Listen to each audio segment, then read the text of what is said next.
There is a moment in one of the oldest religious texts on earth when a human being, a man born and raised among other men, a man with a wife and sons and a name his mother gave him, is carried up past the last edge of the sky and set down in front of the face of God. And the text does not look away. It tells you what he saw. It says the face of the Lord was like iron made to glow in a fire, thrown out in sparks, and that it burned. It says no man could bear to look at that face and live, that even the countless armies of angels standing around the throne could not turn toward it, and that this man, this one human being, fell down on his face and could not move, and would have died on the spot, would simply have been undone by the sight of it, if two of the great archangels had not caught him under the arms and lifted him back onto his feet and told him, "Do not fear, stand." And then the voice from the throne spoke to him, not to an angel, to him, and it said, "Be brave, Enoch, do not fear. Stand up before my face forever." Hold that image, because it is where we are going tonight, and it is stranger than anything I could invent. A man standing on his feet in the highest heaven before the burning face, and being told he will stand there forever. Not a prophet writing down a dream, not a priest describing a ritual from the outside. A man taken up alive, out of the world, through the heavens one after another, all the way to the top, and shown what is at the top. And then, and this is the part that will keep you here to the very end, sent back down to the ground, to his own house, to his own sons, for a handful of days, carrying what he had seen. And he came back down afraid. Tonight you are going to find out exactly what he saw, and exactly why the man who was shown the throne of God came home from it trembling. His name was Enoch, and if you've been walking this channel with me, you already know him, because he has been standing at the edge of almost every story we have told. He was the one who walked the Watcher's verdict down to them on the mountain. He was the scribe who wrote the first book. He was the seventh man from Adam, the one whose life was a countdown, the great-grandfather of Noah, the ancestor whose name kept surfacing every time we opened one of these forbidden texts. And every single time, he did the same impossible thing and then vanished from the frame. And I told you we would come back for him. Tonight we come back for him. Tonight is his story, the whole ascent, from the ground to the throne and back, and it is built out of the actual texts, with the seams and the disagreements left in, the way this channel always does it, because the honest version of what happened to Enoch is so much stranger than the tidy one. Because here is the thing the Bible actually says about Enoch, and it is so short and so quiet that most people read straight past it without feeling the ground open under them. Open the 5th chapter of Genesis, the long chapter of the generations, the one that reads like a list, like a register of names in a ledger. And the ledger has a rhythm, and once you hear the rhythm, you cannot unhear it. Adam lived so many years, and he had sons and daughters, and he died. Seth lived so many years, and he had sons and daughters, and he died. And Enoch lived, and he died. And Kenan lived, and he died. Over and over, name after name, the same 3 beats. He lived, he had children, and he died, and then he died, and he died. It is a drumbeat of mortality, the oldest and most honest thing in the world, the sound of a family losing one generation after another to the grave. And then the ledger reaches the 7th name, the 7th man from Adam, Enoch. And the rhythm breaks. The text says Enoch lived, and it says he had sons and daughters, and then, where every other entry says the man died, this one says something else entirely. It says, "And Enoch walked with God, and he was not, for God took him." Read that again, slowly. He was not, he died. Not, he was buried. He was not, for God took him. The one man in the whole long list of the dead whom death does not get. The register of mortality has exactly one gap in it, one name where the drumbeat skips, and that name is Enoch. Everyone before him died. Everyone after him died. His own son died. His grandson, if you were with us for the story of the years before the flood, was Methuselah, the man whose name was a clock counting down to the deluge. And even Methuselah, the longest-lived human being in the entire Bible, at the end of his enormous span of years, died. But Enoch, the 7th, in the middle of all that dying, simply is not, because God took him. And there is one more number the text hands you, and I want you to hold it the way I told you to hold the face, because it is going to come back at the very end and it is going to mean something. The text tells you how long Enoch lived before he was taken, and where his father lived nearly 1,000 years, and his son Methuselah lived 969. Enoch lived 365 years, and then he was gone. 365. Hold that number, count it against the sky, because we are about to follow this man on a journey through the gates of the sun and the courses of the moon. And when we come back, I am going to ask you how many days there are in a year, and you are going to feel something click into place. So let me make you some promises about where this goes, because there are payoffs stacked up ahead of you, and I want you to know they are there. I am going to take you into the very first heaven, the storehouse of the snow and the ice and the winds, where the angels who steer the stars live. I am going to take you into the second heaven, a place of darkness, where the fallen ones are already chained and weeping and begging a passing human being to pray for them. I am going to walk you into the third heaven and show you the tree of life still standing in a garden, and then turn you around and show you what is kept on the other side of that same heaven, because paradise and the place of torment share a wall, and almost no one tells you that.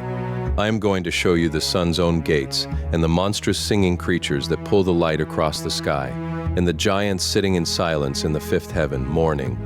And then, when we have climbed all of it, I am going to bring you to the face, and I am going to show you what happened to Enoch's body when he stood in front of it, because the text says he was changed, that his skin and his clothing were stripped off him and something else was put on, and that when he looked at himself afterward, he could no longer tell the difference between himself and the shining ones. And after that, at the very end, in the final stretch of this film, I am going to tell you what a much later stream of Jewish mysticism claimed Enoch finally became, up there in that light.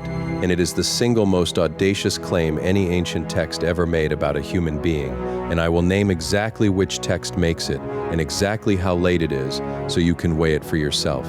Stay for that. It is the last door, and it is the brightest one in the hallway. And I want to add one more promise to that stack.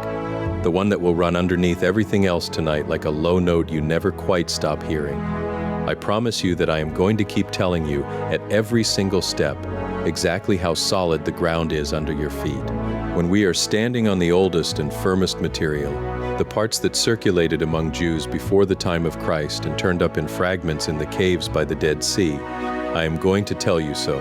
When we climb into the stranger book, the one whose age scholars still argue about, I am going to tell you that too, and I am not going to let you mistake one for the other. And when, at the very top, we reach the latest and boldest claim of all, the one that turned a man into the greatest of the angels, I am going to stop and hold it up to the light and tell you precisely how many centuries separate it from the man it describes. Because the story is extraordinary enough that it does not need me to cheat for it, and the whole reason you can trust where this goes is that I will always tell you when the rope is thick and when it is thin. That is the deal on this channel. Awe and rigor, together, all the way up. But first I have to be honest with you about the books, because there is more than one, and they do not all say the same thing, and you deserve to know which is which before we take a single step upward. There is the text most people mean when they say the Book of Enoch. Scholars call it First Enoch, and it survives complete only in an old Ethiopian language called Ge'ez, preserved for centuries by the Ethiopian church after the rest of the world let it fall out of the Bible. Pieces of it in Aramaic turned up among the Dead Sea Scrolls, which told us it is genuinely ancient, older than the New Testament, circulating among Jews centuries before Christ. That is the book that gives us the Watchers in Azazel, and the Oath on Mount Hermon, the stories we have already told. And buried in the middle of that same book is the First Ascent, a passage where Enoch is lifted up in a vision and brought to a house in heaven and to a throne, and it is one of the oldest descriptions of the throne room of God that exists anywhere. The translation I will quote is the Old Public One by Robert Henry Charles, the scholar who first made these texts widely readable in English. That is Book 1. And before we leave that first book, you should know one more thing about it, because it bears on why you have probably never heard most of what I am about to tell you. That book, the Book of Enoch, was not always an outsider. There was a time when it was read and quoted and treated as weighty by the earliest Christians, and here is the proof, sitting inside your own New Testament, where almost no one notices it. Near the very end of the New Testament there is a short letter, the letter of Jude, the brother of James, and in it Jude reaches for a prophecy to make his point, and the prophecy he quotes is not from Genesis or Isaiah or any book in the Old Testament. He writes, And Enoch also, the seventh from Adam, prophesied of these, saying, Behold, the Lord comes with 10,000s of his saints, to execute judgment upon all. That line, quoted as scripture, as prophecy, by a writer in the New Testament, comes straight out of the book of Enoch. It is in there, almost word for word. A book that most Bibles today do not contain is quoted as the words of a prophet inside a book that nearly every Bible does contain. The early church knew Enoch. It used Enoch. And then, over the centuries that followed, for reasons scholars still argue about, most of the church let the book of Enoch fall out of the canon until it survived complete in only one place on earth, carried down the generations by the Ethiopian church, while the rest of Christendom forgot it existed. And it was not until a traveler brought copies back to Europe a couple of centuries ago that most of the Western world could even read it again. So when I call it a book that was cut out, I mean that literally, and I mean it was cut out after it had already been quoted as prophecy in the New Testament itself. Keep that in your mind as we climb, because the man we are following up into the heavens was, for the writers of the New Testament, a real prophet whose words carried weight, and the fuller story of his journey survived by the thinnest of threads. Then there is a second book, and this is the one that gives tonight its shape. Scholars call it Second Enoch, or the Book of the Secrets of Enoch, and it survives only in Old Slavonic, in manuscripts copied out by Slavic Christian scribes far to the north, which is why it is sometimes called Slavonic Enoch. And here honesty requires me to stop and flag something clearly. The date of this book is genuinely disputed. Some scholars argue it is very old, 1st century, written before the temple in Jerusalem was destroyed. Others argue it was reworked and expanded much later. So when I take you up through the heavens tonight, understand that the detailed ladder of heavens comes from this second book, and that its age is debated, and I am not going to pretend otherwise, but it is a real text, copied and preserved for centuries, and it is the fullest map of the ascent we have, and it is extraordinary. That is Book 2. And then at the very end, I will name a third text, later still, and I will be even more careful with it, and I will tell you why when we get there. 3 books, 1 man. Hold on to the fact that there are 3, because the distance between them is part of the story. Now, let us begin the way the oldest of the 3 begins, with the First Ascent, the one in the Book of Enoch that Robert Charles translated. Because before there were 10 heavens carefully counted off one by one, there was just a man, asleep, and a wind that came and lifted him. Enoch tells it in the first person, and that is the first thing that unsettles you. He says that he had been writing out the petition of the Watchers, the fallen angels, who had begged him, a human being, to carry their plea up to God because they no longer dared to speak to God themselves. Sit with how strange that already is.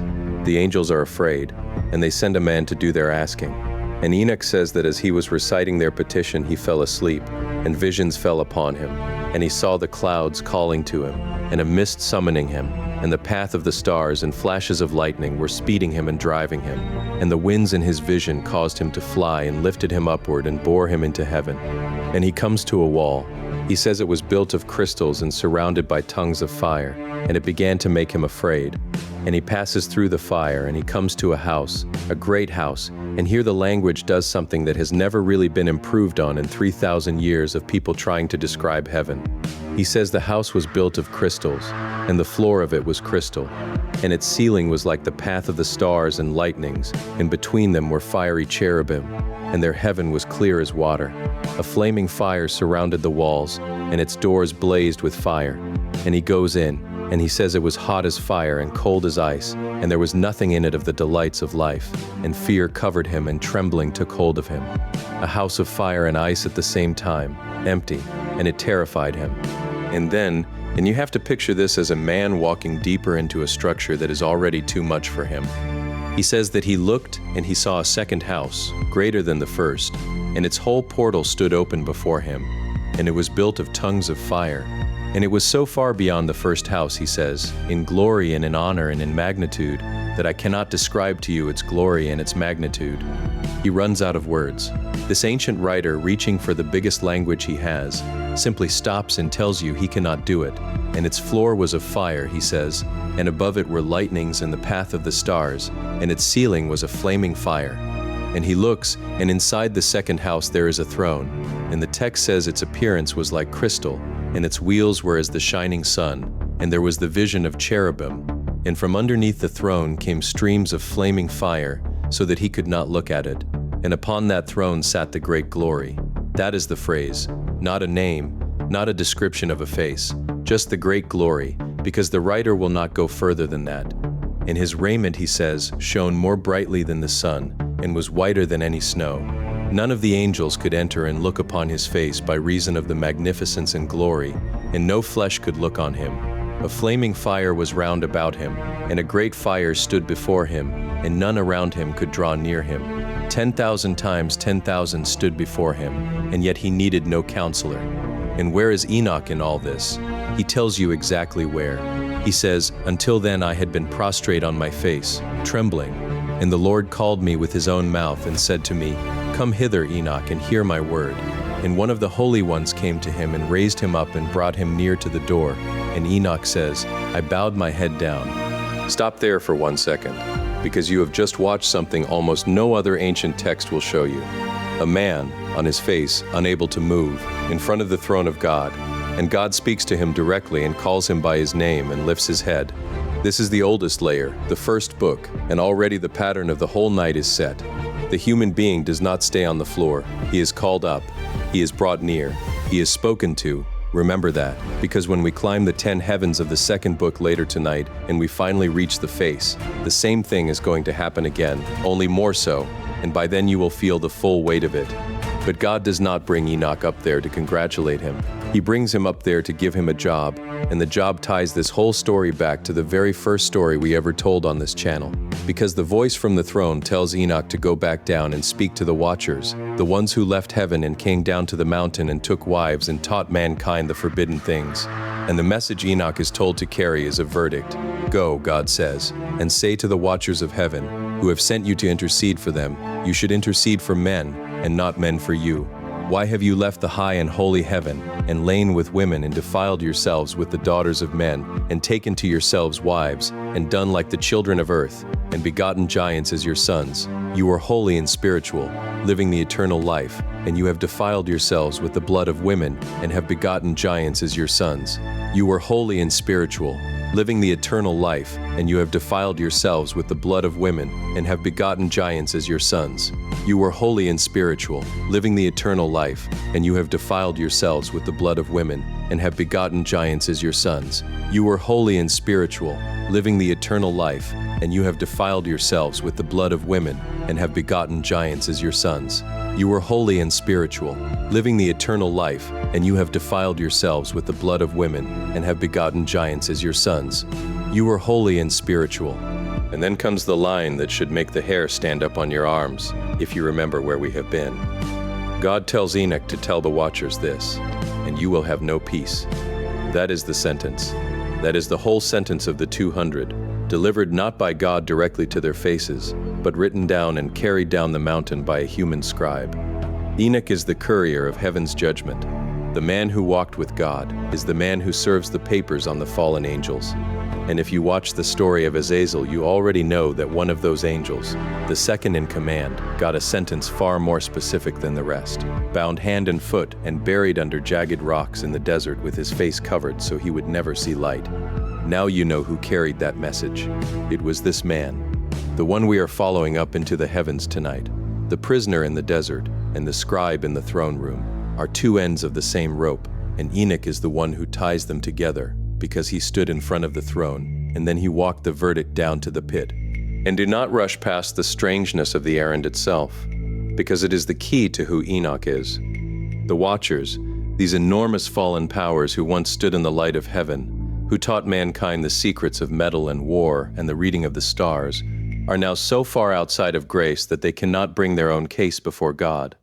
They are afraid to, and so they do the thing that turns the whole hierarchy of the universe upside down. They ask a human being to speak for them.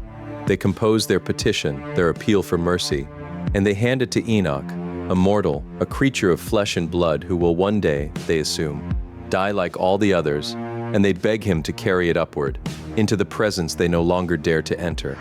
And Enoch does it. He takes their prayer up, and the answer he is given to bring back down is not mercy, It is the refusal of mercy.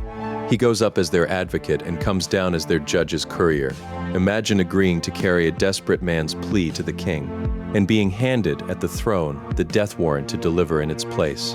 That is the position Enoch is put in, and the words on that warrant are terrible in their finality. You will have no peace, God says of the watchers, and though your petition on their behalf will not be granted you throughout all the days of eternity, and judgment is passed upon them, they shall not have peace forever. There is no gap in that sentence for hope to get through. And Enoch, the go-between, the man who walked with God, is the one who has to fold it up and carry it down the mountain and read it into the faces of beings who could have crushed him without effort, and who now sit and listen, because a human being is speaking with the authority of the throne behind him. That is the hinge of the whole thing, and I want you to hold it because we are going to come all the way back to it at the end. Now, in the first book, after the throne room, God does not simply send Enoch home. He hands him over to the angels, and Enoch is taken on a series of journeys, and these journeys are the reason the book of Enoch reads less like a sermon and more like a travel log kept by a man who was shown the machinery behind the world. An angel, and in places it is named as Uriel, one of the holy ones, takes Enoch by the hand and walks him to the far edges of the earth and the sky, and shows him where things are kept. And here is where the writing turns from terror to a kind of awe, because Enoch is being shown the storehouses. He is shown the place where the winds are kept before they are let out, the treasuries of the winds, and how they are weighed and sent to blow across the world in their proper measure. He is shown the cornerstone of the earth, the foundation stones on which the whole thing rests. He is shown the chambers where the thunder and the lightning are stored, and he sees that the lightning and the thunder are not random, that each has its appointed place and its appointed time. He is shown the paths of the great luminaries, the sun and the moon, and the gates they come out of and go into. He is shown a deep abyss with pillars of heavenly fire, and he sees them falling. He is shown 7 mountains of magnificent stones, 3 toward the east and 3 toward the south, and in the midst of them a mountain whose summit was like the seat of a throne, and around the throne mountain grew fragrant trees, and one tree above all the others, and the angel tells him that this is the tree of life, and that no flesh is permitted to touch it until the great judgment, and that after the judgment it will be given to the righteous, and its fruit will be food for the chosen, and it will be planted toward the north, toward the holy place, toward the house of God. A man is being walked through the back rooms of creation and told what each one is for. And the angel keeps walking him outward to the very ends of the earth. And here the first book turns into something almost like a surveyor's report of the edges of the world. And it is strangely moving, because a human being is being shown the corners no one is meant to reach. Enoch is brought to the ends of the earth, where the heaven rests upon them, and he is shown the portals of the sky, the great gates through which the stars come out, and the winds are let loose. And he counts the gates of the winds, and the book has him find 12 of them, 3 facing each of the 4 directions, and out of some of them come blessing and dew and rain and peace, and out of others come hail and locusts and destruction and desolation. And the angel tells him which gate sends which, so that the storms that batter the world are not random weather, but the opening of particular doors, each with a keeper, each with a purpose. He is shown the great winds that turn the sky and carry the sun and the moon on their circuit. He is shown the treasuries of the stars and the thunder, and how the stars roll out and are counted and are called each by its name. And Enoch, who came from a small patch of ground under a sky he never questioned, is being handed the blueprint of the whole machine, the doors and the keepers and the measures, the entire apparatus by which the world he was born into is fed its light and its water, and, when the doors of judgment are opened instead, its ruin. He is being shown that everything has a gate, and every gate has a gatekeeper, and nothing that reaches the earth reaches it by accident. And then the angel shows him something that no living person is ever supposed to see, and the book of Enoch describes it with a strange clinical calm that is somehow more frightening than any fire. Uriel brings him to a great mountain of hard rock in the far west, and inside that mountain there are hollow places, deep and smooth, carved out and round. And the angel tells Enoch what they are for. These, he says, are the places where the spirits, the souls of the dead, are gathered and kept, all of them, waiting, until the day of their judgment. It is a holding place for the dead, not the grave where the body goes, but the place where the spirit goes to wait. And Enoch notices that the hollow places are not all the same. Some are bright, with a spring of clear water in them, and light, and some are dark. And he asks why they are separated, why the dead are sorted into different chambers. And the angel explains that they are divided according to how they lived. The righteous kept apart from the wicked. Those who suffered and were not avenged kept in a place where their cry still rises up, and the sinners kept in a place of pain to await the great day. A man is standing inside the mountain where everyone he has ever loved will one day go, being shown the waiting rooms of the dead, and told, calmly, which room is which. Sit with the fact that a human being was walked through that, and came back, and wrote it down. And still, not every storehouse Enoch is shown holds something good. Because in the middle of all this touring of the world's machinery, the angel brings him to a place that stops him, and it is the reason part 1 of this story ends where it does. Enoch says he came to a place where he saw neither a heaven above, nor a firmly founded earth, but a place chaotic and horrible. And there, he says, I saw 7 stars of the heaven bound together in it, like great mountains and burning with fire. And Enoch, being a man and not an angel, does the human thing. He asks, he says, for what sin are they bound, and on what account have they been cast in hither? And the angel who is with him, and here it is Uriel who answers, tells him something that reframes the entire sky over your head. He says, these are of the number of the stars of heaven which have transgressed the commandment of the Lord, and are bound here till 10,000 years, the time entailed by their sins, are consummated. Stars, bound, in a prison, for transgressing a commandment.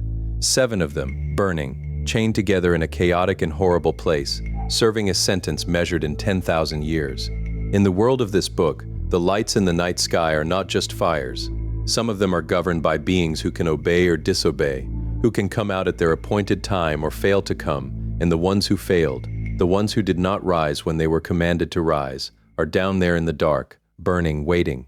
And the angel tells Enoch that this same place, this fiery prison at the end of the world, is where the watchers who transgressed will be kept as well. The stars that fell and the angels that fell are held in the same jail. And Enoch stands there, a living man, at the edge of everything, looking into the prison of the stars. And the oldest of the 3 books, the one Robert Charles translated out of the Ethiopian, has brought him exactly as far as a vision can take him. But it has not yet told you how many heavens there are. It has not counted them for you.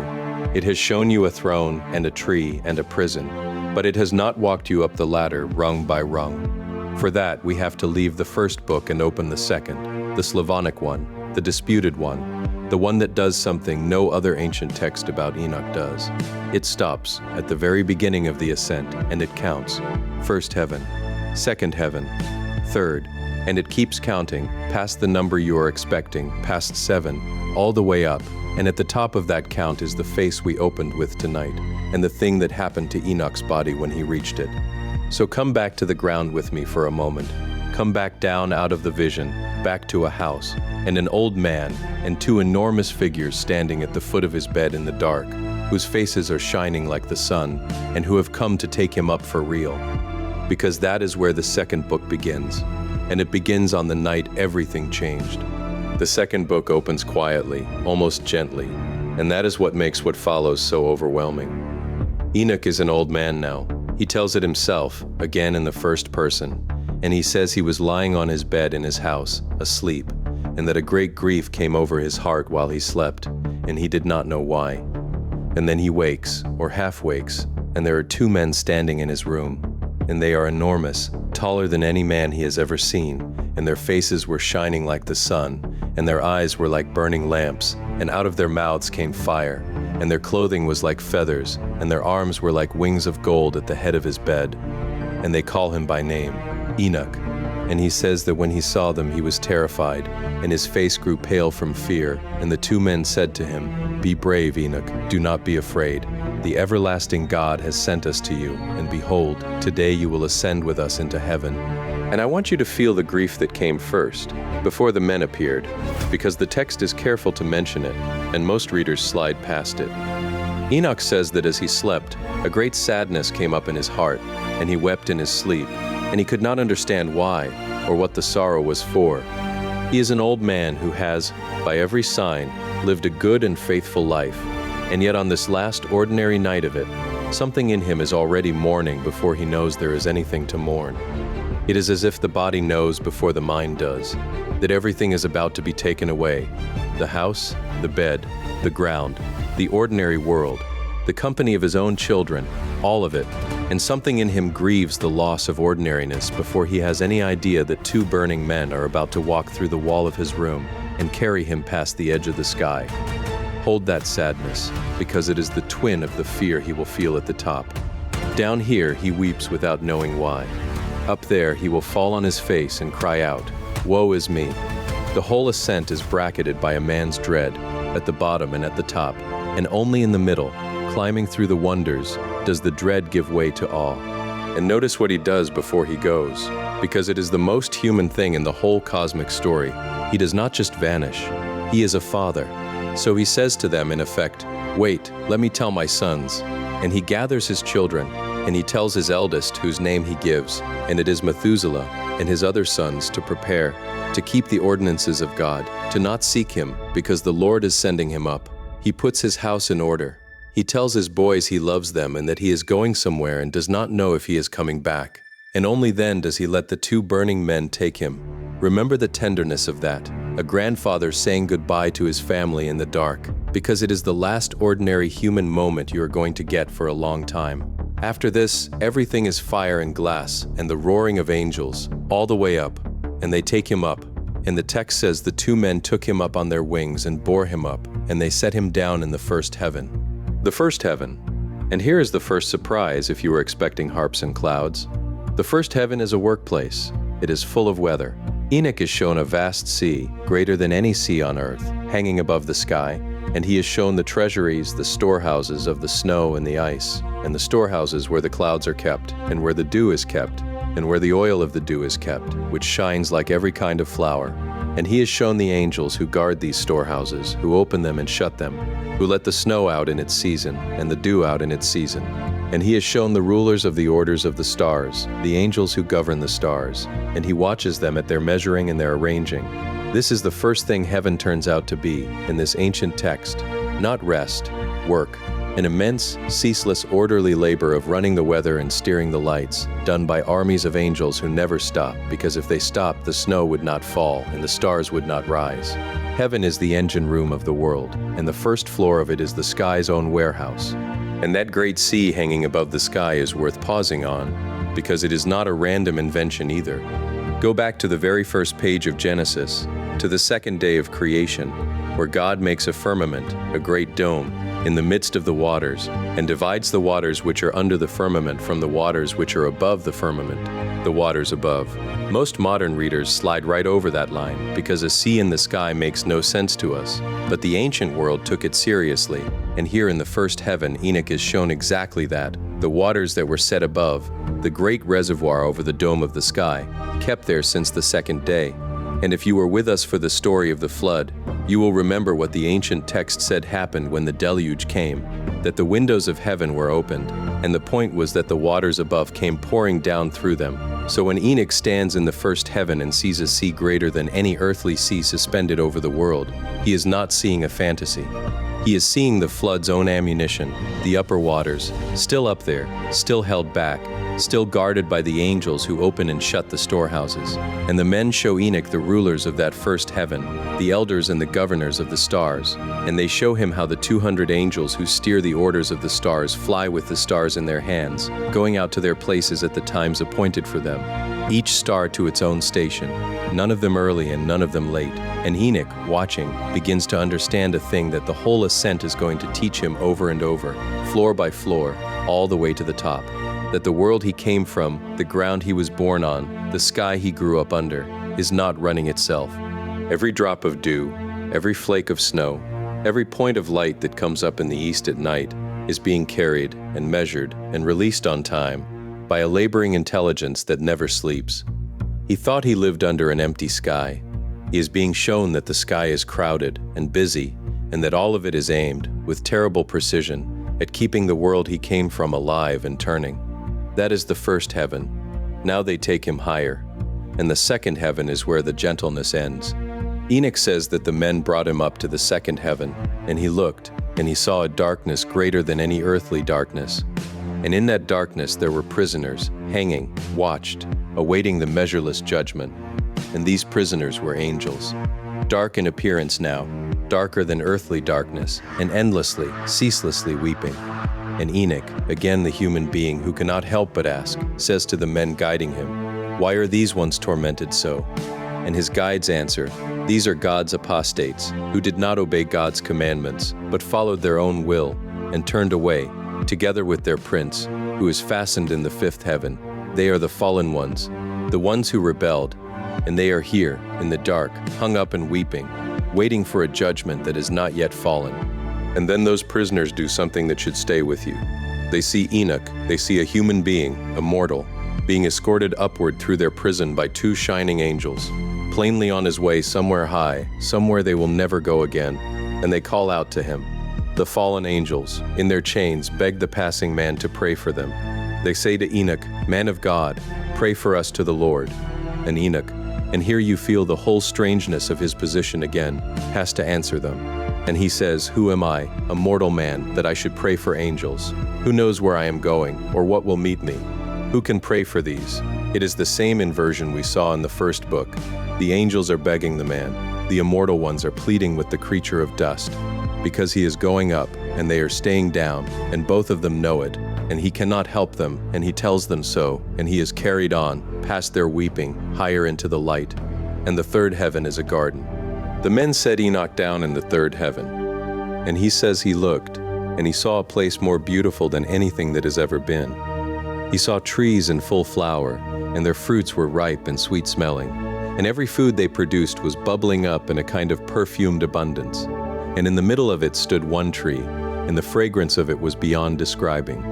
And he saw the tree of life, in that place where the Lord rests when he goes into paradise. And the tree was beautiful beyond every existing thing, gold and crimson in the color of fire, and it covered the whole of paradise. And out from the root of it went 4 streams, 4 rivers, pouring honey and milk and oil and wine, and they flowed down and circled through the garden and went out toward the paradise between the corruptible and the incorruptible. And Enoch is told that this place is prepared for the righteous, for those who endure every kind of misfortune in their lives and afflict their souls, and who turn away from injustice and do right. This is where they will be brought. This is the reward. A garden at the top of the sky with the tree of life in the middle of it, and 4 rivers of sweetness running out from its root. And you think, all right, this is the paradise everyone imagines. And then the guides turn Enoch around, and they take him to the northern side of that very same third heaven. And honesty requires that I show you what is kept there too, because almost no one ever tells you this part. Because on the north side of paradise, in the same heaven, sharing the same sky as the tree of life, Enoch is shown a very different place. He says he was taken to the north, and he saw a place of every kind of torture and torment, cruel darkness and unillumined gloom. And there was no light there, but a black fire burning perpetually, and a river of fire coming out over the whole place, fire in one part and biting cold and ice in another. And there were savage angels there, merciless, carrying instruments of torture. And Enoch asks who this place is for, and he is told, "This place, Enoch, is prepared for those who do not honor God, who on earth practice the sin of turning away, who do violence, who steal from souls, who oppress the poor and take what is not theirs, who are unjust and proud and slanderers. It is prepared for them, an eternal inheritance. Paradise in the pit, in the same heaven, back to back, the garden on one side and the black fire on the other, and a man was walked through both and told which lives lead to which door. That is the third heaven. Hold the shape of it, the two-sidedness of it, because it is the honest version, and the honest version is the one this channel tells. And I want you to sit for one more moment in the garden side of it before we climb, because the detail the book gives is so specific and so strange that it deserves to be seen. The tree of life, it says, is the place where the Lord rests when he comes up into paradise, and around it the angels who guard the garden keep their watch, and the sound of it is not silence but a kind of soft, continual gladness. 300 bright angels tending the place with unceasing voices and sweet singing, serving through all the days and forever. This is not the sleepy, cloudy heaven of a greeting card. It is fragrant and loud and alive, gold and crimson, running with rivers, kept by singing hosts. And the reason the book bothers to describe it so richly is the reason it bothers to describe the torment on the north side so terribly. It wants Enoch, and through Enoch it wants you, to understand that both of these are real, that they are not metaphors, that when he is sent back down to warn his children, he is not warning them about a vague someday, but about two actual places he stood between with his own feet, one where the tree is and one where the black fire is, sharing a single sky. The whole moral seriousness of the second book rests on the two sides of this one heaven. Enoch has seen where the roads go. That is why, at the end, he will be so afraid for the people he loves. And before we climb past the third heaven, I have to show you something that connects this strange Slavonic book to a line in the New Testament that millions of people have read without ever knowing what it might be pointing at. Because the Apostle Paul, writing to the church at Corinth, says something that has puzzled readers for 2,000 years.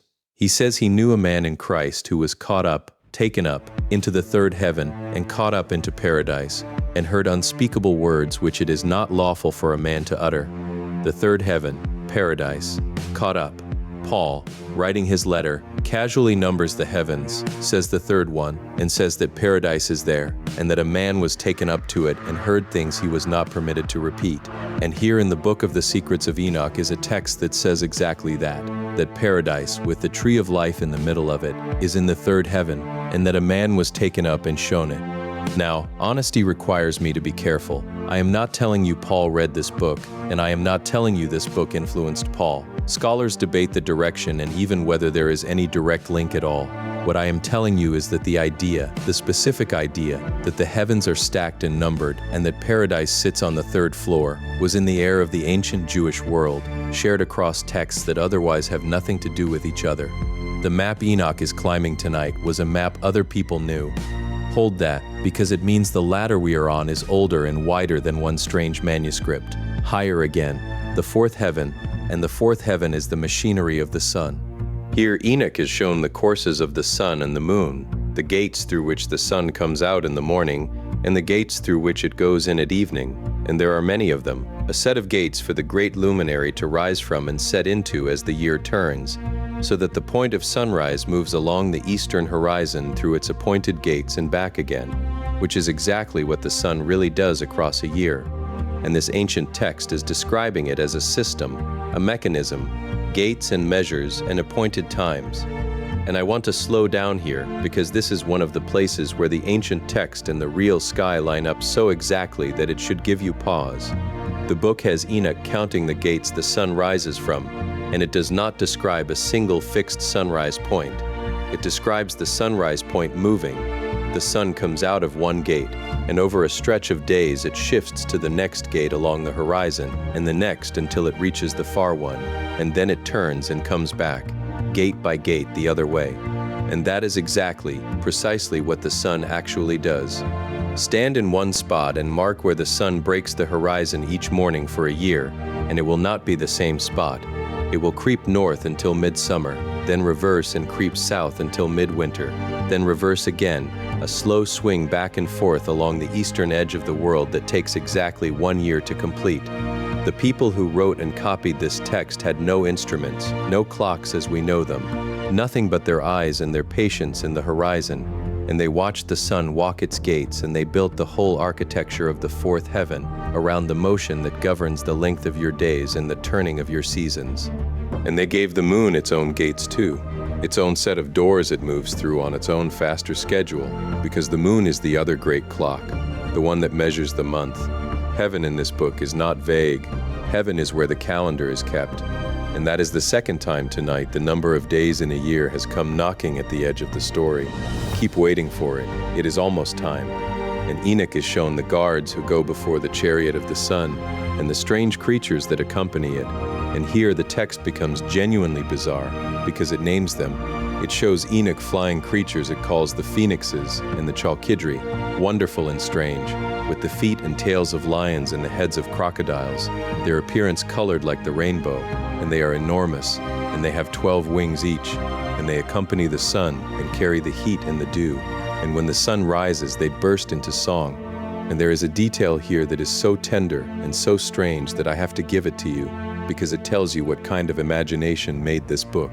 The text describes the sun as wearing a crown, a great crown of light, and it says that when the sun has finished its journey across the sky and comes to its setting, the angels who attend it take the crown off and carry it up to the Lord, and the sun itself rests through the night with its face darkened, uncrowned, until the morning, when the crown is brought back and set on it again, and it rises to begin the circuit once more.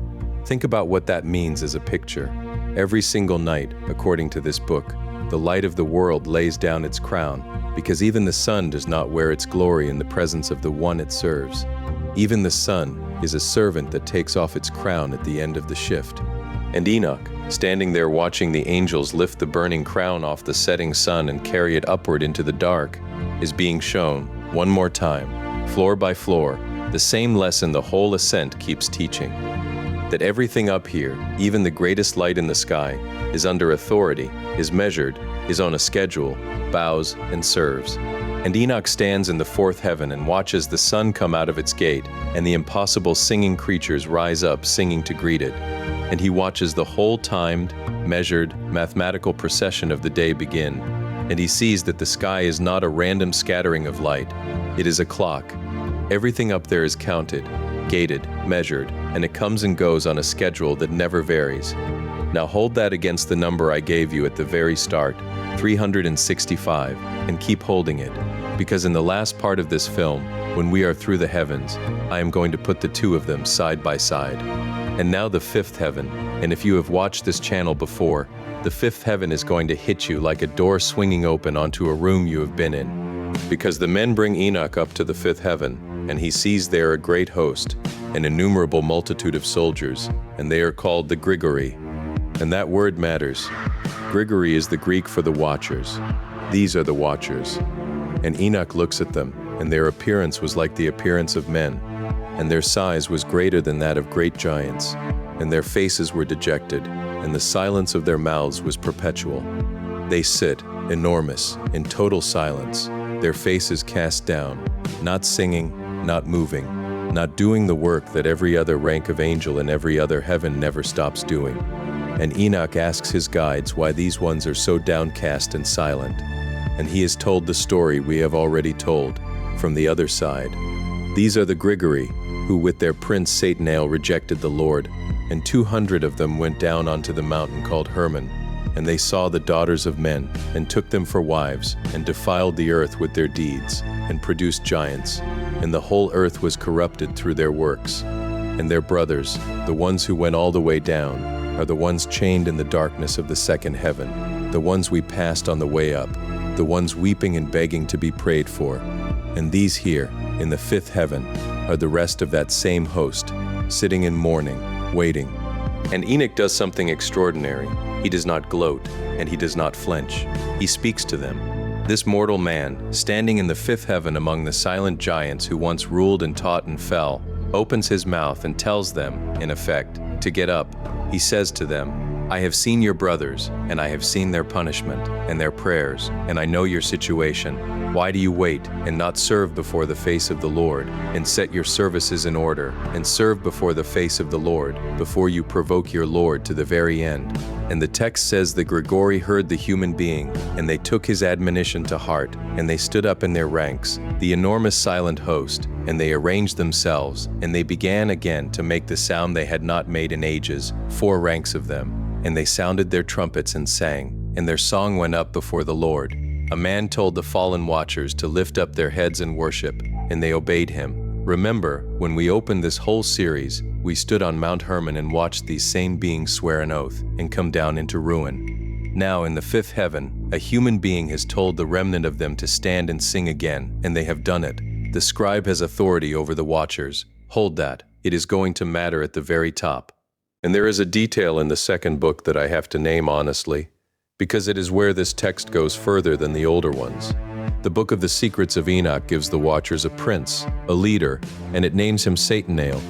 And it says that he was one of the archangels, one of the highest order, who turned his thinking against the Lord, who wanted to set his throne higher than the clouds and become equal to God's own power, and that for this he was thrown out of the height along with the ranks that followed him, flying in the air continually above the abyss. Now be careful with me here, because this is the point where the Enoch material starts to shade into the later, fuller idea of a fallen chief of the angels, the figure the tradition would eventually gather up under the name Satan. The oldest layer, the first book, does not give the Watchers a single named prince like this. It gives them leaders, Semyaza and Azazel, but not one towering rebel who tried to climb above God. That grander story, the war in heaven, the archangel who wanted the throne, is something the tradition develops over time, and the Slavonic Enoch is one of the places you can watch it developing. So when I tell you that the giants of the fifth heaven fell with their prince Satanael, understand that you are hearing a later, bigger version of the mountain oath we started this whole series with, and that the seam between the two is visible if you know to look for it. The honest thing is to show you the seam, not to smooth it over. And what stays constant across all the versions, the thing that does not change, is the picture in front of Enoch right now, the enormous ruined host sitting in silence with their faces to the ground, and a single mortal man telling them to get up and worship, and being obeyed. The sixth heaven now, and the sixth heaven is where the vastness starts to become almost unbearable, because Enoch is shown 7 bands of angels, brilliant and glorious beyond the ones below, their faces shining more than the sun's rays, and there was no difference between one of them and another, in face or in manner or in the style of their clothing. And these are the great administrators of creation. Enoch is told what each band does. Some of them study the movements of the stars and the sun and the moon, and record the good order of the world. Some of them are over the seasons and the years. Some are over the rivers and the seas, over the fruits of the earth and over the grass and over every living thing. And some of them, and here it becomes personal again, are the angels who write down all the souls of men and all their deeds, all their lives, everything they do under the face of the Lord. There are angels whose entire endless task is to record every soul, every deed, every life, written down and kept. A man is being shown the archive of heaven, the room where the record of his own life and yours, and the life of everyone you have ever known, is being written in real time and stored. Notice that word, record. Notice the scribes, because Enoch himself was a scribe on earth, and the pattern of a scribe writing down the deeds of the world is going to come back at the very end of this story in a way that will change how you hear everything. And there is something almost unbearable about the sixth heaven when you really sit in it, because it is the floor where the world you came from is being watched and written. Every rank of angels below has been about the machinery, the snow and the sun and the seasons, the impersonal engine of nature. But here it turns personal. Here are the ones assigned to you. Not to the weather, not to the stars, to you. To the record of your days. To the tally of everything you have done and said and chosen. Kept in order, filed, remembered. A man is standing in the room where his own life is on the shelves, where every life is on the shelves, and none of it can be edited, and none of it can be lost. And the thing that should stop your breath is that Enoch is not shown this as a threat. He is shown it as simply how heaven works, the plain administration of a universe in which nothing goes unrecorded, because the same God who counts the snowflakes and gates the sun is not going to be careless about the one creature made in his image. Every rank of the 6 heavens beneath the throne exists, in the end, to keep the world running and to keep the account. Hold that, because when we reach the top and Enoch is handed a pen, you are going to realize that he has been shown the archive on purpose, that he is being interviewed for a position, and that the position is the highest one in that whole recording city of angels. And then, higher than all of it, they bring him to the 7th heaven. And the 7th heaven is fire. Enoch says that from a distance he saw a great light, and all the fiery armies of the great archangels, and the incorporeal forces, and the dominions, and the origins, and the powers, the cherubim and the seraphim, and the many-eyed ones, the thrones and the shining beings without number, and they surrounded a light in the distance that he could not yet see into. And they were all in their ranks, 10,000 upon 10,000 upon 10,000, and they moved and they sang, and the sound of them was the sound of the whole sky singing at once. And the 2 men who had carried him all this way, up from his bedroom through 6 heavens, the 2 enormous shining escorts who had told him at every terrifying threshold, "Be brave, do not fear," brought him to the edge of the 7th heaven. And there at the edge they stopped, and they told him they could go no further. And they left him. They stepped back and departed, and left the man standing alone at the boundary of the 7th heaven. a single human being, with the fiery armies of heaven roaring their song in front of him, and the light he could not look into burning at the center of it all, and no guide, and no hand on his arm, and the throne somewhere in that light waiting. Think about what that abandonment means. For the whole ascent, all the way up from the dark bedroom, there had been two of them, one at each side, holding him, catching him when he shook, telling him at every threshold that he did not need to be afraid. They were his proof that he belonged up here, that he had permission, that he would be brought home. And now, at the highest and most dangerous place, with the greatest fire of all burning in front of him, they let go of his arms and step away and leave. The escorts do not enter the seventh heaven's inner light. Even they have a ceiling, and this is it. And Enoch is past it, alone, further up than his own guides are allowed to go. And Enoch says, "And I heard this and I felt it," and he says he was afraid. And he fell on his face, and he said within himself, "Woe is me, what has happened to me?" And he lay there, alone, at the top of the world, terrified, abandoned by his guides at the last threshold, with nowhere to go but forward into the fire, and no one left to carry him. And then, out of that light, one of the very greatest of the archangels was sent to him. And the archangel came, and took the trembling man, and said the words that begin the last and highest part of this entire story. "Be brave, Enoch. Do not fear. Stand up, and come with me, and stand before the face of the Lord forever." And the great archangel lifted him up off his face, and took him, and carried him higher than the seventh heaven, past the fiery armies, past the roaring song. And here the second book does something that even most of its own readers do not expect, because you have been counting, and you have counted 7, and 7 is the number you were taught to expect. 7 heavens. But this book does not stop at 7. The archangel carries Enoch up into an 8th heaven, which the text names with a strange word, Muzaloth, and it says that this is the place that changes the seasons, the cold and the heat, the great governor of the turning of the year. And then higher still, into a 9th heaven, which the book names Kukavim, and here, it says, are the houses of the signs, the 12 dwellings of the circle of the sky, the constellations through which the sun and the moon and the wandering lights make their rounds. The zodiac itself, the belt of stars the calendar is written against, has a floor of heaven all to itself. And I have to be honest with you about these 2 heavens, the 8th and the 9th, because they are exactly where the manuscripts start to disagree with each other, and you deserve to know that. There are different versions of the secrets of Enoch that have come down to us, a longer one and a shorter one, and they do not all count the heavens the same way. Some copies stop at 7, the number you were expecting, and fold everything above into the 7th. Others open up these upper floors, the 8th and the 9th, and give them these strange names, Muzaloth and Kukavim, and hand them their offices, the changing of the seasons and the houses of the stars. Scholars argue about which version is older, whether the 10 heavens were always there and got compressed, or whether they were expanded out of an original 7 by later hands reaching for a grander architecture. I am not going to pretend to settle that for you.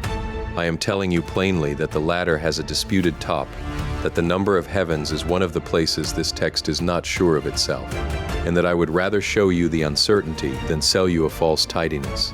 But in the fullest version, the one that climbs highest, this is what is there, and I want you to notice what it means, because it is the whole architecture of this book made visible. The higher Enoch climbs, the more the machinery of time opens up in front of him. The 4th heaven had the gates of the sun. The 8th changes the seasons. The 9th holds the houses of the stars that the year is measured by. He is climbing up through a clock. Every floor is another gear in the great engine that turns days into seasons and seasons into years, and it is all aimed downward, all of it, at the little world he came from, keeping its time. And then, at last, above all of it, the 10th heaven. The archangel brings him to the 10th heaven, which the book calls Aravoth. And there, the text says, Enoch saw the appearance of the face of the Lord. And this is the moment we opened the whole story with, and now you have climbed all the way up to it with him, floor by floor, through the snow and the darkness and the garden and the sun and the silent giants and the fire, and you are standing where he stood, and the book will finally try to tell you what he saw. And it fails, the way the first book failed, the way any honest text has to fail here, because there is no language for it. It says the face of the Lord was like iron made to glow in fire and brought out throwing sparks, and that it burned. It says it was a face impossible to look at, wonderful and terrible, and that to describe the greatness of it, the enormity of it, is impossible, and that Enoch cannot say what it was like. And Enoch, standing there, does the only thing a human body can do in front of that. He falls down. He is prostrate. He says the sight of the Lord's face was too much for him, and he bowed down and worshipped, and he could not rise, and he would have been consumed. He would simply have ended, right there, undone by the mere sight, if the Lord had not sent Michael, the greatest of the archangels, to lift him. And Michael lifted him up, and the voice from the throne, the voice at the top of everything, spoke to the man and said, "Be brave, Enoch, do not fear. Stand up before my face forever." And it lifted a mortal man to his feet in the one place in all creation where no flesh is supposed to be able to stand, and told him to stand there, and to stand there always. Stay in that paradox for a moment, because it is the hinge the whole book turns on. Everything up the ladder has been telling you that flesh cannot be here. The angels of the second heaven are chained for coming too near what they should not. The armies of the seventh could not turn their own faces toward the light at the center. Even the two shining escorts who carried Enoch the whole way had a ceiling and stopped below the throne. The entire architecture of the 10 heavens is built to keep created things at their proper distance, each rank in its place, none rising above its station, because to come too close to that face unprepared is simply to be unmade, to be burned out of existence like a moth in a furnace. And Enoch, a man, the frailest and most mortal thing in the whole ascent, is brought closer than any of them. Not because he forced his way, not because he was strong. He is on his face, undone, dying of the sight, and the only reason he does not end is that the throne itself sends its greatest archangel to hold him up. He is held in the presence he cannot survive, by the very power he cannot survive, and told, in that impossible place, not that he may briefly visit, but that he is to remain forever. The rule that governs all of creation, keep your distance, is suspended for one human being, and the suspending of it is the whole miracle. This is what it looks like when the maker of the 10 heavens decides to keep a man, not to spare him, not to reward him with a long life in a peaceful grave like the others in the ledger, to keep him, to stand him up at the center and say, "Stay." Now, hold your breath, because here is where the story does the thing that no other Ascent text quite does, the thing that changes Enoch from a visitor into something else. Because the Lord does not simply let Enoch stand there in his old body, his tired old human skin, his ordinary earthly clothes, in front of the burning face. The text says the Lord called to Michael, the great archangel, and gave him a command about Enoch. And the command was this: "Take Enoch, and take from him his earthly garments, and anoint him with the good oil, and clothe him in the garments of my glory." Read that slowly. Take off the man's earthly clothing, strip it away, and Michael does it.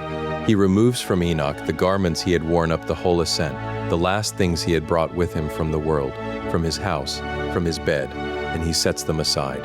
And then he anoints him with oil, and the text describes that oil in a way you should not skip past, because it says the oil's appearance was greater than the greatest light, and its ointment was like sweet dew, and its fragrance like myrrh, shining like the rays of the sun. And Michael pours that light over him, and clothes him in the garments of God's glory. And then comes the single most astonishing sentence in the entire book, and I want to give it to you as close to the text as I can, because you have to hear it in its own voice. Enoch says, "And I looked at myself, and I had become like one of the glorious ones, and there was no observable difference." He looks down at his own body, the body of a man, a grandfather, a mortal creature of flesh who was weeping in his bed a few hours ago, and he cannot find himself anymore. He cannot tell where the man ends and the angel begins. The oil of glory has been poured over him, and the garments of God have been put on him, and when he searches his own form for the human being he used to be, there is no difference he can see between himself and the shining ones who have stood in this light since before the world. A man has been changed, in front of the throne, into something that looks like the deathless. Hold that image with everything you have, because at the very end of tonight, I am going to tell you how far a later tradition took it, and you will need to be standing here, in the 10th heaven, in the new garments, to feel how far. And think about what it means that the change begins with the removing of clothes. Because clothing, in these ancient texts, is never just clothing. When Adam and Eve fell, the first thing they noticed was that they were naked, and the first thing God did as they left the garden was make them garments of skin, coverings for creatures who now had bodies that would age and sicken and die. The garments of skin are the uniform of mortality. And here, at the top of the 10 heavens, the very first thing that happens to Enoch is that those earthly garments are taken off him, stripped away, set aside, the whole covering of his mortal life removed, and in their place he is given the garments of God's own glory. It is the fall run backwards. It is Eden reversed, where the man and the woman were clothed in the skins of dying animals and sent out of the garden downward into the world. This man is stripped of his dying animals and sent out of the garden downward into the world. This man is stripped of his dying animals and sent out of the garden downward into the world. This man is stripped of his dying animals and sent out of the garden downward into the world. This man is stripped of his dying animals and sent out of the garden downward into the world. This man is stripped of his dying animals and sent out of the garden downward into the world. This man is stripped of his dying animals and sent out of the garden downward into the world. This man is stripped. The oldest story of loss in the Bible is being played in reverse, on one man at the top of the sky, and the meaning is impossible to miss. Something is being undone in Enoch that has been true of every human being since the gate of Eden closed. The dying is being taken off him like a coat. But first, before he can go home, before he can be sent back down, Enoch has to be given something to carry. And what he is given is knowledge, on a scale that is almost frightening. The Lord calls one of his greatest archangels, a being the book names Vrevwell, and says that this Vrevwell is quicker in wisdom than any of the others, and the one who records all the Lord's works. And the Lord tells Vrevwell to bring out the books, and to give Enoch a pen, and to instruct him. And the text says that Vrevwell recounted to Enoch everything, all the works of heaven and earth and sea, the courses and the changes of all the seasons, the movements of the years, the commands and the teachings, everything there is to know, and that he spoke for 30 days and 30 nights, and his mouth never stopped. And Enoch wrote. He sat and he wrote 30 days and 30 nights without ceasing, and when he was finished, the books he had written numbered 366. 366 books, written down by a man in 30 days at the dictation of an archangel who knows the whole working of creation.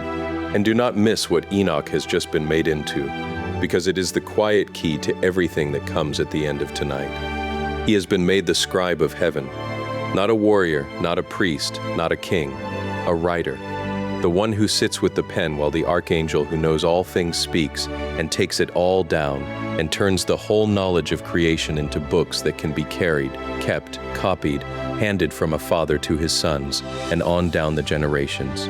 On earth, before any of this, the tradition already remembered Enoch as the first scribe, the first man to take the chaos of what happens and fix it into writing.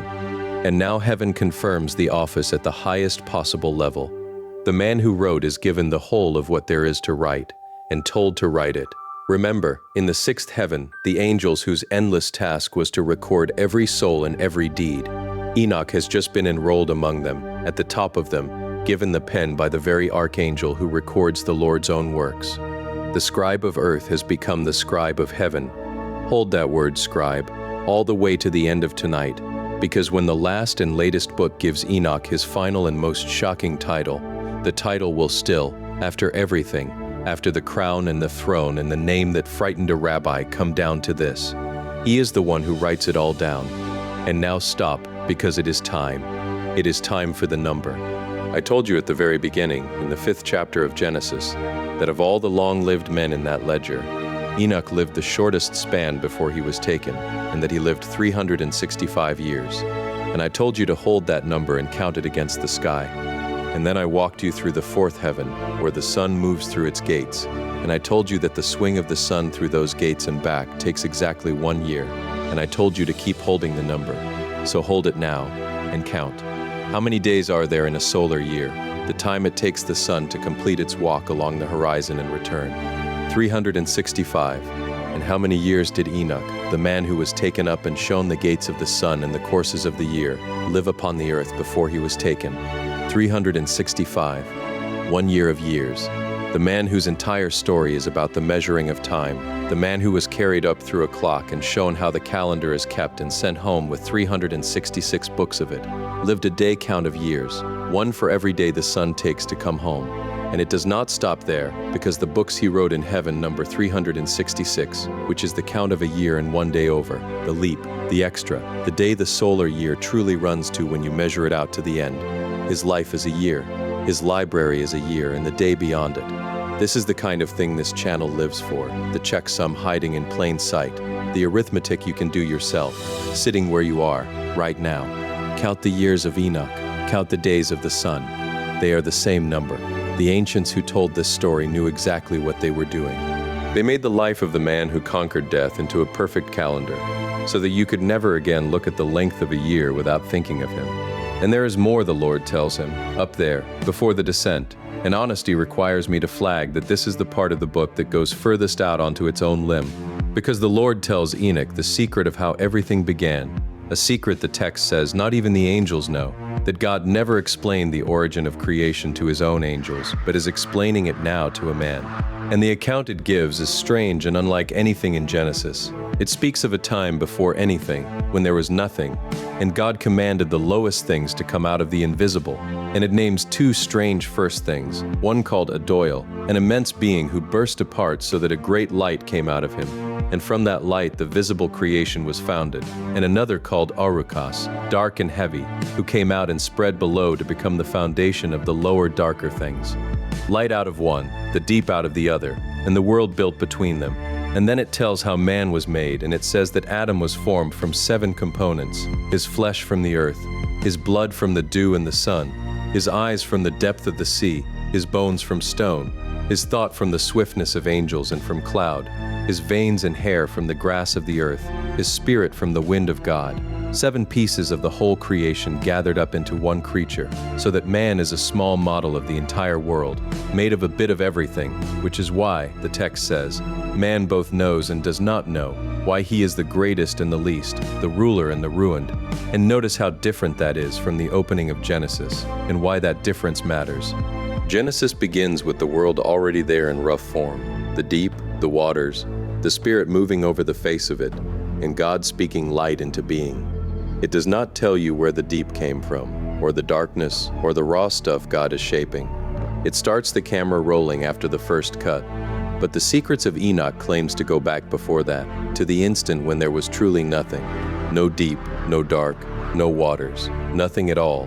And to show you the very first act, the bursting of that great being of darkness, the 2 poles between which everything else would be strung. It is a creation account that reaches back behind the creation account, and it puts the whole thing in the mouth of God, spoken privately to a man, as a secret the angels were never told. And here is the honest weight of that. It is either one of the boldest theological claims in all of ancient literature, or it is a later writer's imagination filling the silence Genesis left. And I cannot prove to you which, and I will not pretend to. What I can tell you is that it is written down, in a real and ancient manuscript tradition, as the words the voice on the throne spoke to Enoch before it sent him home. Now I am not preaching this to you as fact. This is the cosmology of one disputed ancient book, and I am naming it as exactly that. But you should know it is in there, that the man who was carried up the heavens came back down claiming he had been told, by the voice on the throne, the recipe of the first light and the 7 ingredients of the first man. And of all the secrets he was given, this is the one that should sit strangest with you, because if the account is right, then a single human being, a grandfather from before the flood, was told the thing that not one angel in all the 10 heavens had ever been permitted to hear. And then the Lord tells him it is time to go back down. And this is the part that pays off the promise I made you at the very start, the promise that the man who was shown the throne of God came home afraid, because Enoch is not allowed to stay, not yet. The Lord tells him he will be sent back to the earth, to his own house, to his own sons for 30 days, no more, and that in those 30 days he is to tell his children and his household everything he has seen and everything he has been told, and to give them the books written in heaven, and to teach them to keep them and pass them down. And then, at the end of the 30 days, he will be taken up again, this time for good.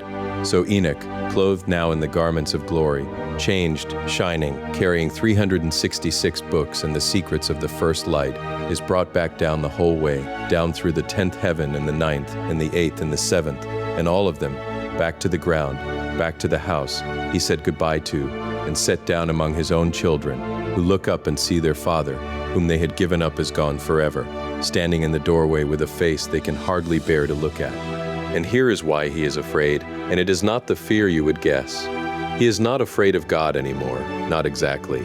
He is afraid because of the weight of what he now knows, and because of how little time he has to hand it over.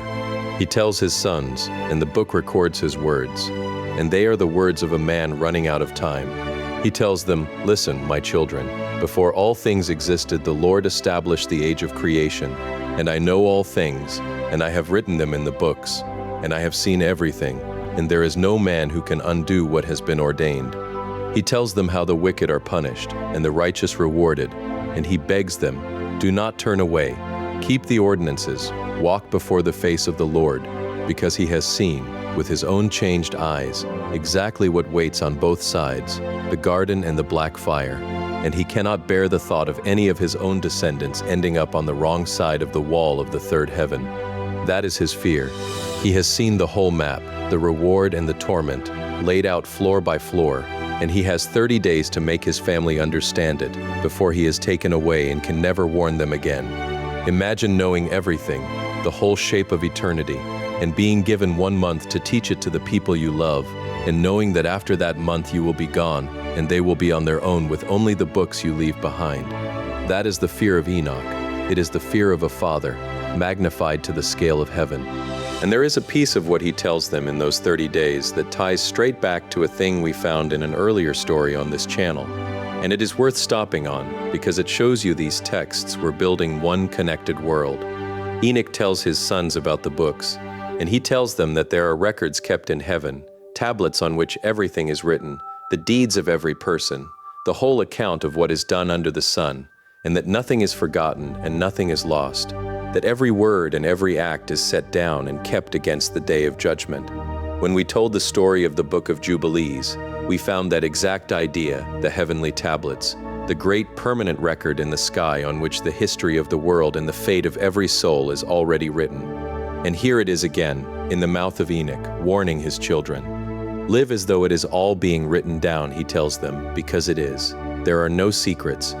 There is a scribe in heaven keeping the account. And the terrible irony, which the later tradition will seize on and which you should file away for the very end of tonight, is that Enoch is telling his sons about the heavenly scribe who records all deeds without yet knowing, or perhaps beginning to know, that the heavenly scribe the tradition will eventually point to, the one who keeps that very record, is going to be him.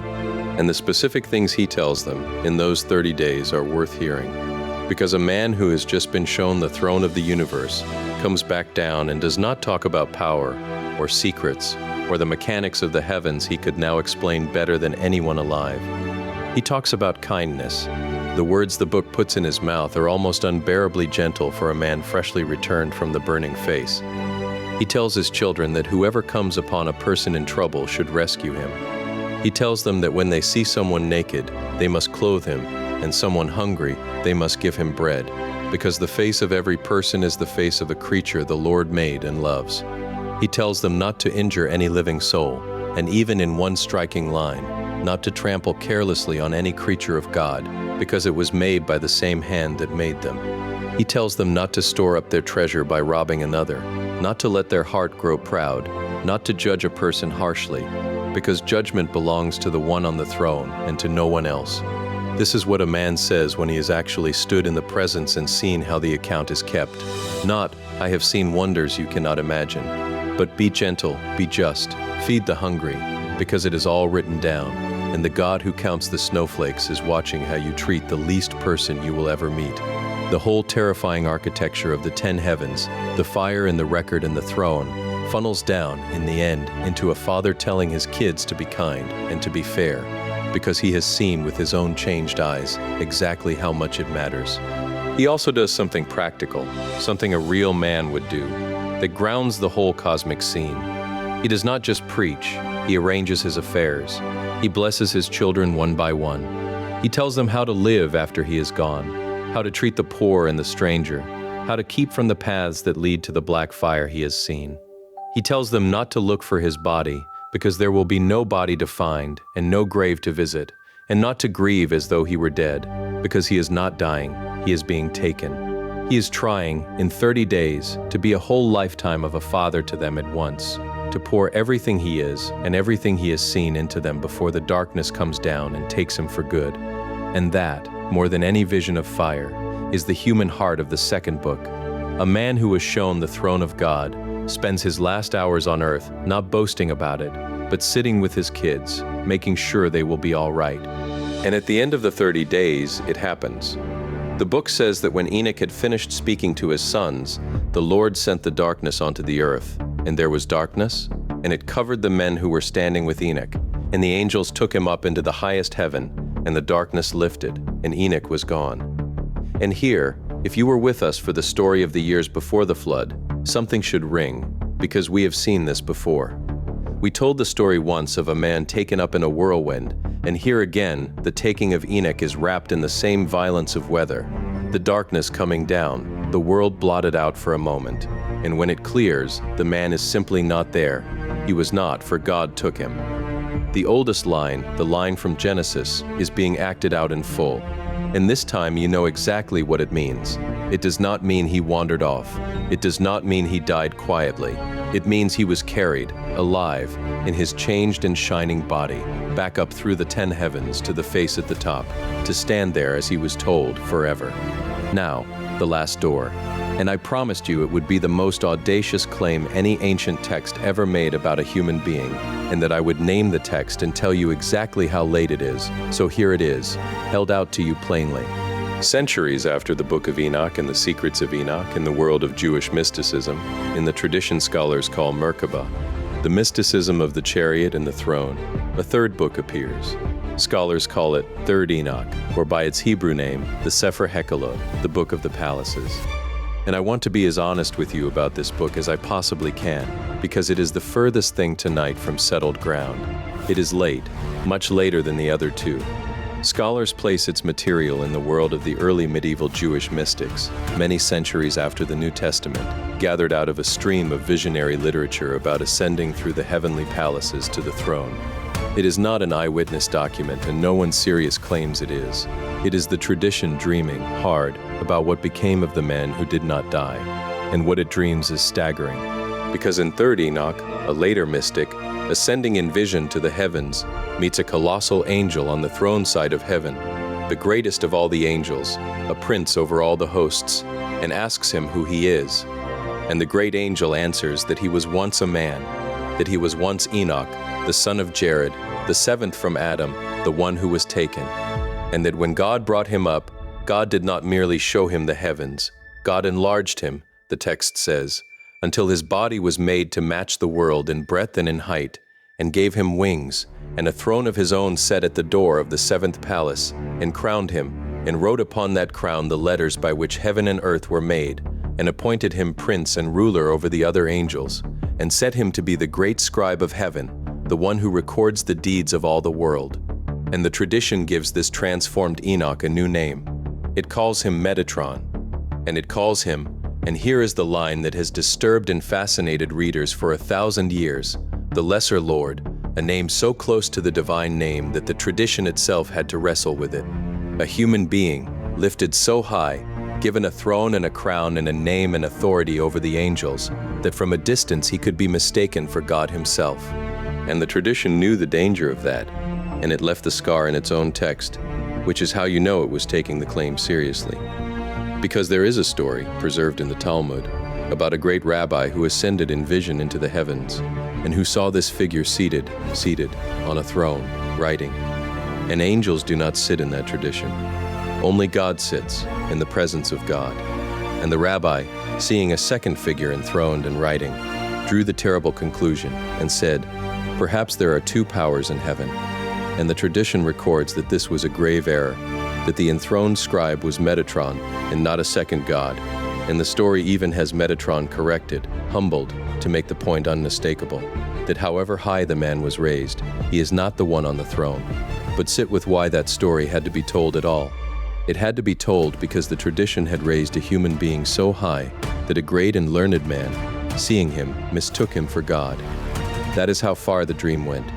From a name in a ledger, a man who simply was not, to a figure so exalted that heaven itself had to post a warning next to him. And the tradition even remembered the name of the rabbi who made the mistake.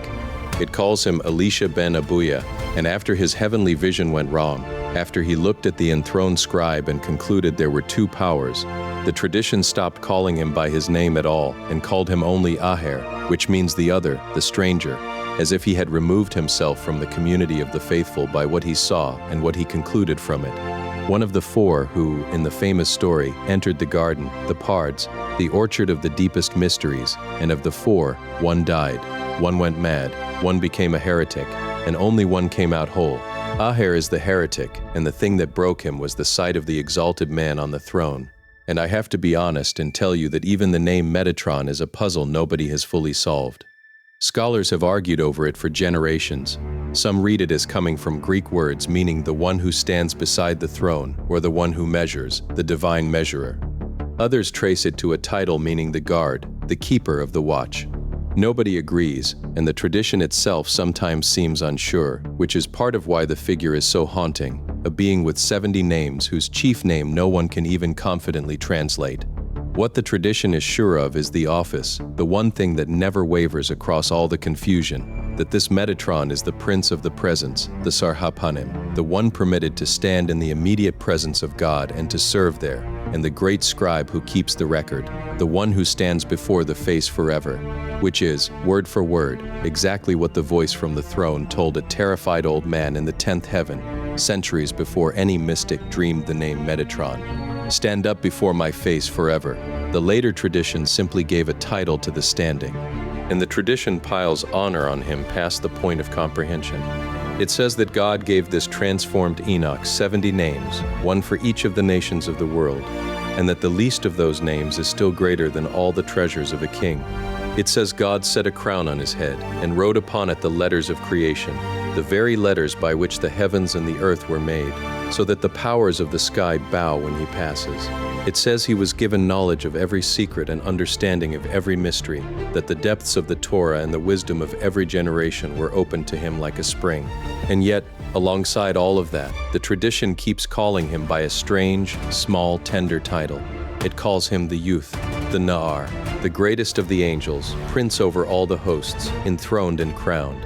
And heaven calls him the young one, the boy, and the mystics explain it simply, that among the ancient angels who have stood since before the world, this one, this Metatron, is the newcomer, the one who arrived late, the one who used to be a man and only recently was brought up and made great.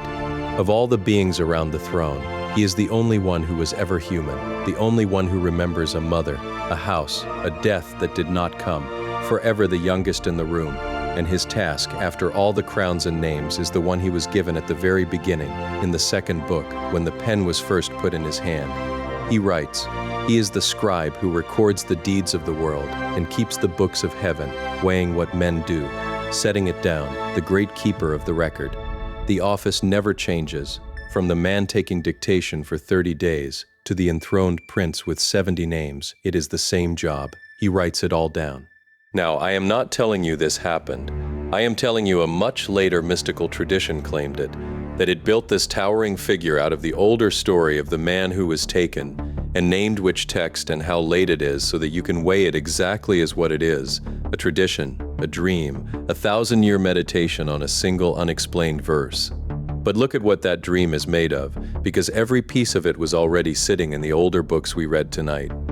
The man was already changed into a shining one, with no difference from the angels, in the secrets of Enoch.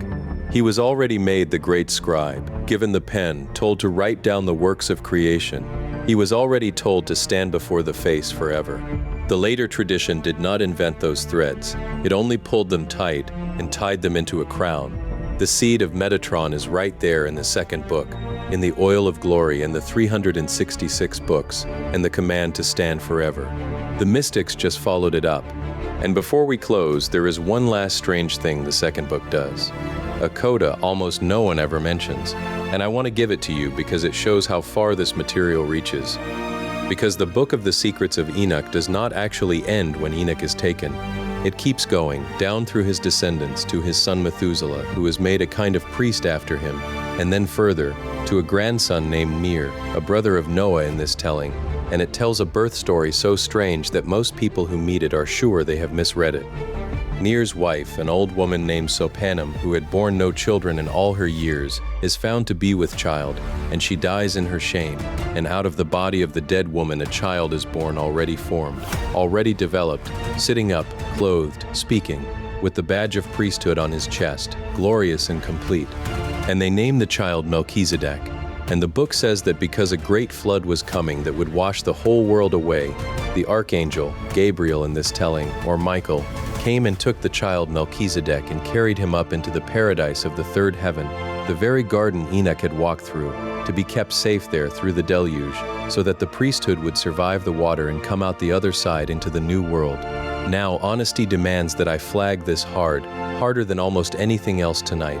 This is a late and strange appendix, disputed even among the scholars who study this book, and the figure of Melchizedek, the priest-king who blesses Abraham in Genesis and appears again in the New Testament as a type without father or mother or genealogy, is being given here a supernatural birth story that no canonical text contains. I am not telling you it happened. I am telling you it is written in the same manuscript tradition that gives us the 10 heavens, as the way that book chooses to end, with a miraculous child lifted into paradise to outlast the flood. And I show it to you for one reason, to let you feel how these lost books talk to each other, how a text about a man carried up to the throne cannot help but reach forward to the flood, and to the priesthood, and to the strange figures who stand between heaven and earth, the same way Enoch himself stood between them. The whole world of the lost books is one connected hallway, and even the coda of Enoch's ascent opens another door. And that is the whole shape of it, the thing this channel came here to show you. We have stood at the top of the world before, you and I, but we have never stood at this particular summit, and now we have. And I want you to feel it against the last summit we stood on, because they are the same story told from opposite ends. Not long ago, on this channel, we followed one of the fallen all the way down, the second of the Watchers, the teacher, Azazel, down into the desert of Dudel, bound hand and foot, buried under the jagged rocks with his face covered so that the light could never reach him again, waiting in the dark for the day of judgment. And do you remember who carried that verdict down to him? It was this man, Enoch, the one we followed up tonight. One angel thrown down into the dark, bound, blinded, buried, so the light could not touch him. One man carried up into the light, unbound, his eyes opened onto the face itself, clothed in glory, told to stand forever.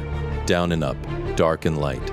The prisoner and the scribe, and a single human being standing between them, the courier who walked the sentence down to the pit and then walked himself all the way up to the throne. The whole drama of the lost books is stretched between those two, like a rope pulled tight, and tonight, at last, you have stood at both ends of it. If you have not yet walked the beginning of that rope, the very first story this channel ever told, the full account of the 200 who swore the oath on Mount Hermon and came down and broke the world, it is waiting for you the moment this ends. And everything you felt tonight, the height, the fear, the man given authority over the fallen, will land harder once you have seen where the fall began. That is the ground this whole ascent was built on. But there is one more door in the hallway, and I can already feel the draft coming under it. Because we have spent this whole series on the ones who came down and the one who went up, on the fathers, the angels and the giants and the scribe. We have not yet turned and looked at what they left behind them on the earth. The Watchers took wives, the giants were born, and the texts do not stop there. They tell you what became of the daughters, the offspring, the bloodline that ran out of that union and down through the world, the strange inheritance of the ones who were half of heaven and half of earth, and where a very old and very disturbing set of traditions says that line went, and whether it ended at the flood, or whether, quietly, it did not. That is the next door, the daughters of the Nephilim. Enoch was carried up and out of the story, but the story he wrote down was not finished, because his own descendants were about to inherit a world with the blood of the Watchers still running in it. Stay, and walk the rest of the hallway with me, and we will go through that door together and find out what the fathers left in the veins of their children. And when you go, take the number with you, 365, the length of a life, and the length of a year, and the quiet proof, hidden in the oldest ledger in the Bible, that the man who measured time was measured by it, 1 day of years for every day the sun takes to come home. He was not, for God took him, and now you know where he was taken, and how high, and what he saw, and why. Of all the men who ever lived, this is the one that heaven decided to keep.